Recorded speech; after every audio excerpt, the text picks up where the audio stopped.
Imam Malik mengatakan begini, saya ini manusia yang tidak pernah luput juga dengan kesalahan.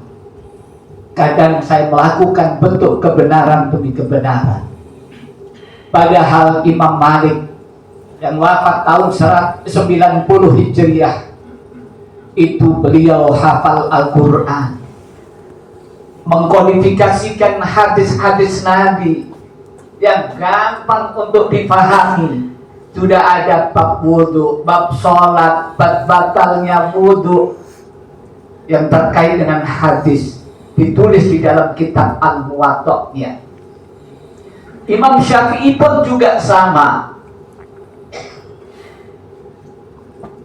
Ketika engkau tidak menemukan di dalam kitabku yang paling terkenal, kitab Imam Syafi'i adalah kitab kitab Induk yang terkait dengan fikih.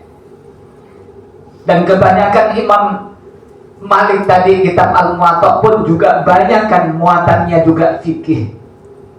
Ternyata dengan perkembangan dari zaman ke zaman, Imam Syafi'i sebelum berguru ke Imam Malik, beliau pun juga sudah hafal Al-Quran, bahkan juga hafal kitab Al-Muwatta'.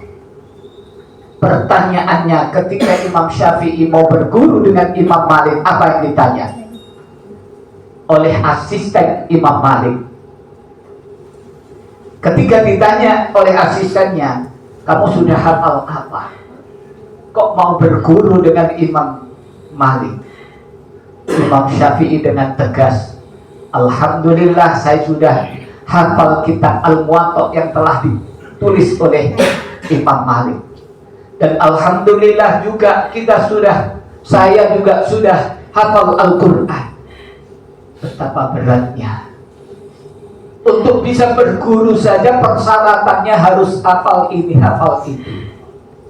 Memang kalau mau kuliah ke Timur Tengah, apakah itu ke Makkah, Madinah, Mesir, itu memang harus hafal Quran sekian juz, ilmu alat atau gramatika bahasa, nahwu sorofnya sudah seperti apa.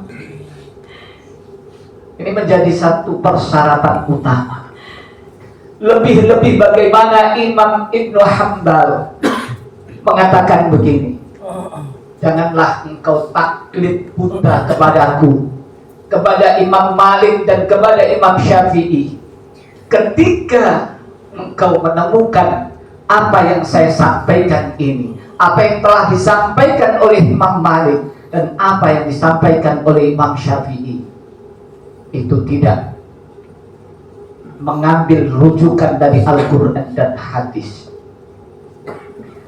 Antara guru dan murid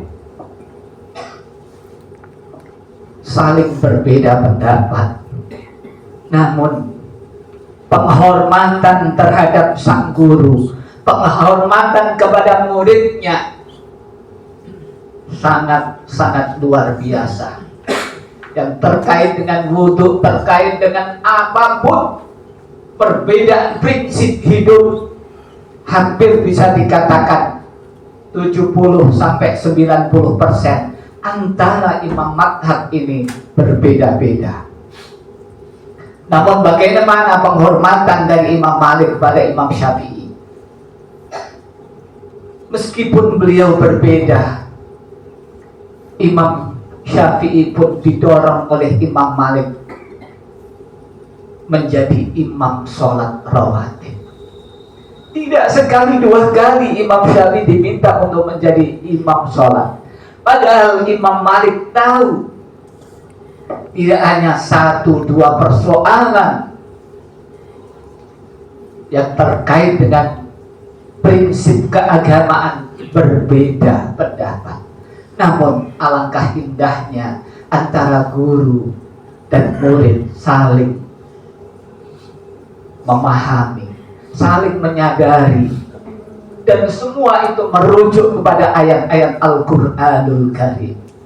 Mudah-mudahan khutbah singkat ini mampu menggugah kita untuk saling memahami, saling pengertian, saling ini dan saling itu, baik kepada sahabat, pada tetangga, lebih-lebih kepada saudara. Barakallahu li wa lakum fil Qur'anil azim. Wa qur rabbi ighfir warham wa anta khairur rahim.